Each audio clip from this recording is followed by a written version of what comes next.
अक्षय तृतीया महापर्व या दिवशी मंगळ कार्य मुहूर्त न बघता देखील आपल्याला करता येतात, कारण की हा दिवस खूप शुभ मानला गेला आहे. अक्षय तृतीयेच्या दिवशी केलेले दान नष्ट होत नाहीत आणि त्याचे फळ अनेक जन्मापर्यंत आपल्याला मिळत राहतं. तर आज आपण जाणून घेणार आहोत की असे कोणते काम आहे जे या दिवशी केले जाऊ शकतात. काही काम मी तुम्हाला सांगणार आहे. अक्षय धन लाभाचे योग घडवून आणतील आणि देवी लक्ष्मी आपल्यावर प्रसन्न राहील. तर आजचा व्हिडिओ स्किप न करता शेवटपर्यंत पाहायचा आहे. नवीन असाल तर चॅनलला सबस्क्राईब करून घ्यायचं आहे. श्री स्वामी समर्थ. सगळ्यांना कशा आहात तुम्ही? सगळे मस्त आहात ना? मस्तच राहा. स्वामी कृपा तुमच्यावर सदैव राहावी स्वामीचरणी प्रार्थना करते आणि आपल्या माहितीला सुरुवात करते.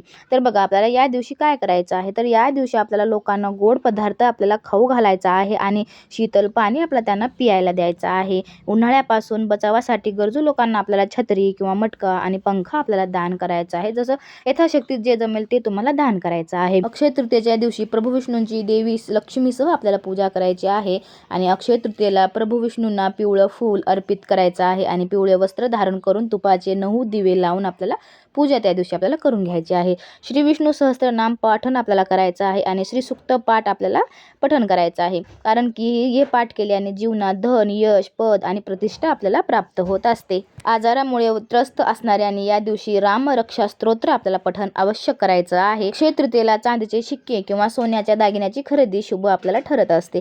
नवीन वस्त्र धारण करून मंदिरात अन्न आणि फळं दान करायचे आहेत. या दिवशी देवघरामध्ये पूर्ण 24 तास तुपाचा अखंड दिवा आपल्याला लावायचा आहे. तर आजची छोटीशी माहिती तुम्हाला कशी वाटली नक्की सांगा. आपल्या जर चॅनलवर तुम्ही नवीन आला असाल तर चॅनलला सबस्क्राईब करून घ्या.